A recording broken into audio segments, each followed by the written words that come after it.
రేయింబవలలో వెళ్ళేటి త్రోవలో ఏసయ్య నేల మరుతువు.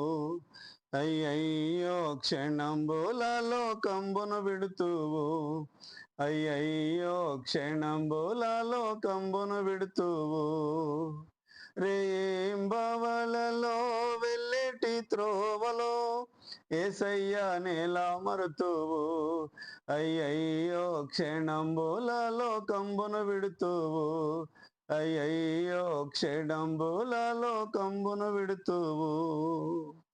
ఎక్కడికో ఈ యాత్ర పోయేది, ఎక్కడికో ఈ యాత్ర పోయేది, నీ ఇల్లు స్థిరము కాదు, నీవన్నీ విడిచేదావు.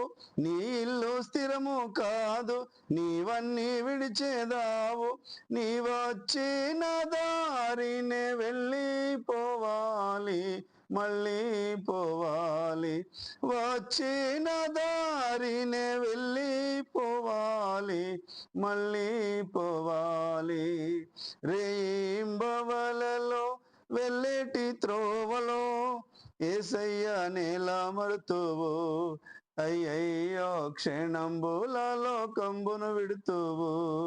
అయ్యయ్యో క్షణంబులలో కంబును విడుతువు.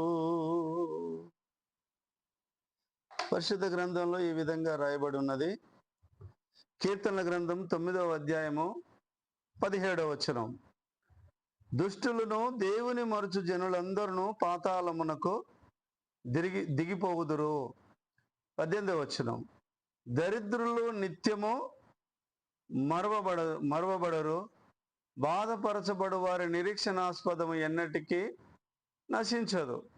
దుష్టులను దేవుని మరుచు ప్రజలు, దేవుడి కార్యాలను దేవునిని మరిచినటువంటి ప్రజలు, మరి దేవుణ్ణి మరిచేటువంటి వారు పాతాళమునకు దిగిపోదురని కీర్తనల గ్రంథంలో స్పష్టంగా రాయబడ్డది. గనుక దేవుని యొక్క బిడ్డలారా, మరి దేవుని కార్యాలను బట్టి మనము దేవుని మరవక ఆయన స్తుతించే విధంగా ఉండాలి. ఒకవేళ దరిద్రులు నిత్యము మరవబడరంట. బాధపరచబడు వారి యొక్క నిరీక్షణాస్పదం ఎప్పటికి కూడా నశించదట. దరిద్రతను అనుభవించినా పర్లేదు, కానీ యేసయ్య నీ నిరీక్షణాస్పదాన్ని జ్ఞాపకం చేసుకుంటాడు, నీ బాధలు జ్ఞాపకం చేసుకుంటాడు. నీవెప్పుడు కూడా మరవబడవు. యేసయ్య ఒక దినాన నిన్ను జ్ఞాపకము చేసుకుంటాడు. గనుక రేయింబవలలో వెళ్ళేటి త్రోవలో యేసయ్యను నీవేళ మరుస్తున్నావు.